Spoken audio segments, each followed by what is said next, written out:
Paramashivoham.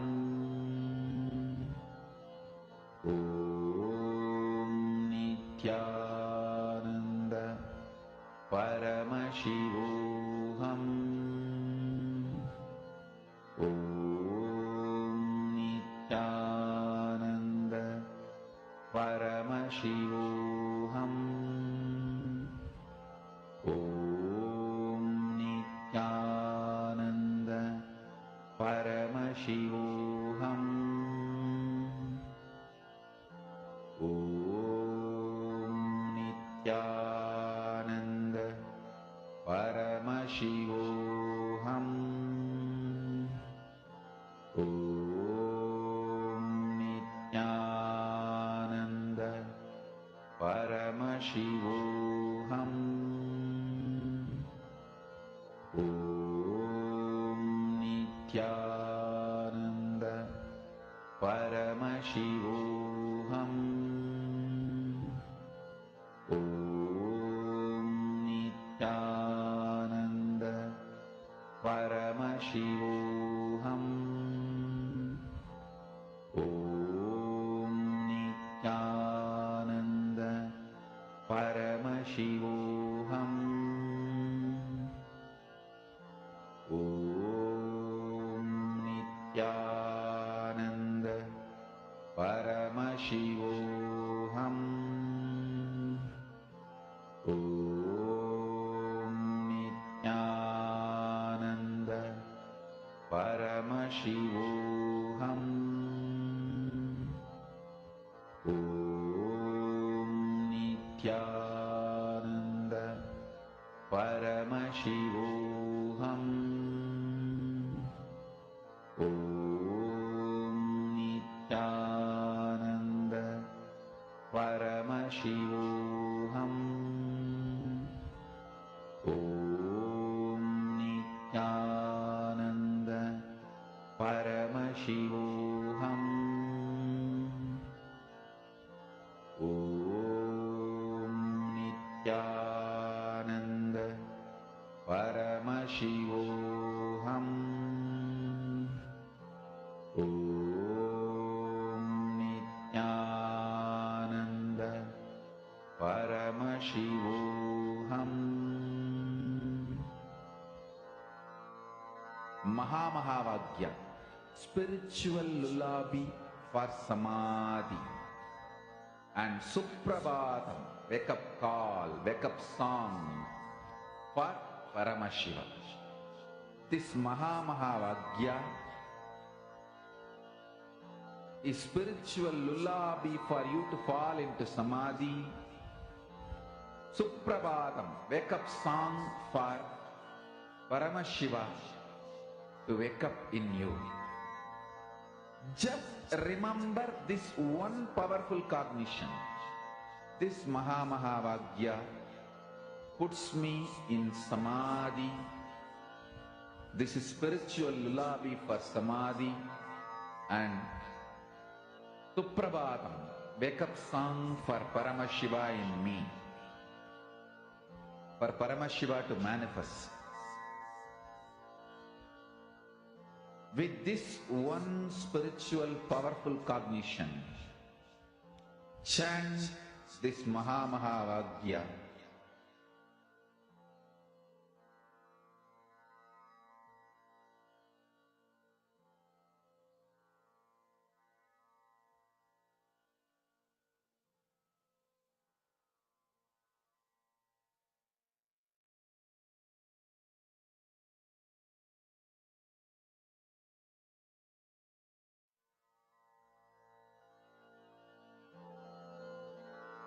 Mahamahavaagya, spiritual lullaby for samadhi, and Suprabhatam, wake up call, wake up song for Paramashiva, for Paramashiva to manifest.